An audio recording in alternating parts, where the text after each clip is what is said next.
जय माता दी। आज मी व्हिडिओची सुरुवात ना आमच्या खेळण्यापासून करत आहे, कारण आज होता रविवार आणि रविवार दिवशी ना सर्वजण एकत्र येतात म्हणून ना आम्ही अलग अलग गेम्स खेळत असतो. कारण रविवारी आमच्या शाळेला पण सुट्टी असते आणि दादाच्या ऑफिसला पण सुट्टी असते, म्हणून रविवार दिवशी ना आम्ही सर्वजण एकत्र येऊन ना अलग अलग गेम्स खेळत होतो. तर माहिती आहे का, आज ना T20 वर्ल्ड कप पण होतं फायनल. तर ते पण बघत होती मी आणि ह्यांची ना चालू होती बिर्याणी करणं, म्हणजे बिर्याणीची पार्टी.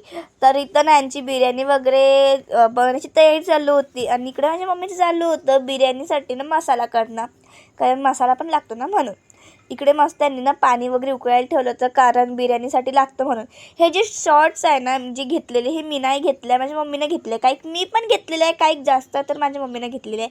कारण एक तर फायनल होतं, एक तर मला मॅच बघायला इतकी आवडते ना, तर मी ना त्या मोबाईलपासून उठलीच नाही. माझ्या मम्मीनंच घेतलेली आहे एक व्हिडिओ.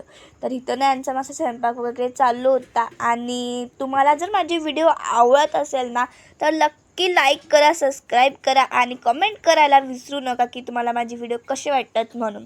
तर इथे ना आम्ही काकूला सांगितलं होतं की बिर्याणी बनवायला, कारण काकूच्या हातची बिर्याणी इतकी टेस्टी लागते ना, की म्हणजे तुम्हाला आता काय सांगू. जेव्हा हे बनवत होते ना, तेव्हा माझ्या तोंडाला इतकं पाणी सुटत होतं. जेव्हा मी हे बघितलं ना, म्हणजे बाहेर येऊन बघितलं की यांचं असं भात वगैरे करणं चालू आहे, तेव्हा माझ्या तोंडाला इतकं पाणी सुटलं. फायनली मग बिर्याणी झाली आणि आम्ही घेतलं खायला.